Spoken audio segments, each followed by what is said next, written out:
எல்லோருக்கும் வணக்கம். சென்னை புத்தக கண்காட்சியினுடைய தேசாந்திரி பதிப்பக அரங்கத்திலிருந்து பேசுகிறேன். இந்த ஆண்டு கவிஞர் தேவதச்சனுடைய முழு கவிதை தொகுப்பை தேசாந்திரி பதிப்பகம் வெளியிட்டிருக்கு. இதுதான் அந்த நூல். இது 2016 வரையிலான அவருடைய கவிதைகளுடைய மொத்த தொகுப்பு. அது ஒரு 40 ஆண்டுகளுக்கு மேலாக தொடர்ந்து கவிதைகள் எழுதி வரக்கூடியவர் தேவதச்சன். தமிழினுடைய மிக முக்கியமான நவீன கவிஞர். தமிழ் நவீன கவிதையினுடைய முகத்தை உருவாக்கியதில் அவருக்கு ஒரு பெரிய பங்கு இருக்குது. அவரும் கவிஞர் ஆனந்தும் இணைந்து முதல் தொகுப்பை வெளியிட்டாங்க, அவரவர் கைமணல் அப்படின்னு.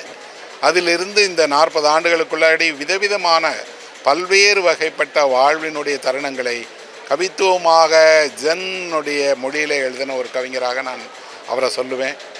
தேவதச்சனுடைய கவிதைகள் அப்படிங்கிறது, அந்த கவிதையை நீங்கள் படித்தீங்கன்னா உங்களுக்கு உடனடியாக அந்த கவிதை தரக்கூடிய ஒரு அர்த்தமும், உங்கள் மனதில் அந்த கவிதை எப்போவுமே ரீங்கரித்துக்கிட்டே இருக்கக்கூடிய பல்வேறு அர்த்த அடுக்குகளும் கொண்ட கவிதைகளை எழுதியிருக்கிறாரு.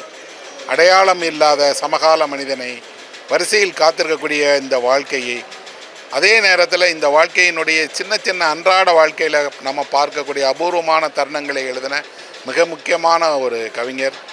அவரோட உரையாடுவதிலும் வழிகாட்டுவதிலும் ஒரு மிகப்பெரிய என்னை உருவாக்கியதில் அவருக்கு ஒரு பங்கு இருக்குது. அவருடைய இந்த தொகுப்பை, தேவதச்சனுடைய இந்த முழு கவிதை தொகுப்பை தேசாந்திரி பதிப்பகம் கொண்டு வந்திருக்குங்கிறது ஒரு பெருமைக்குரிய விஷயம். 2016 வரைக்கான அவருடைய கவிதைகள் இருக்குது. இதை நீங்கள் சென்னை புத்தக கண்காட்சியில் இருக்கக்கூடிய தேசாந்திரி பதிப்பகத்தினுடைய அரங்கில் பெற்றுக்கொள்ளலாம். அரங்கு எண் 334 மற்றும் 335க்கு வந்தீங்கன்னா தேவதச்சனுடைய முழு கவிதை தொகுப்பை நீங்கள் பெறலாம்.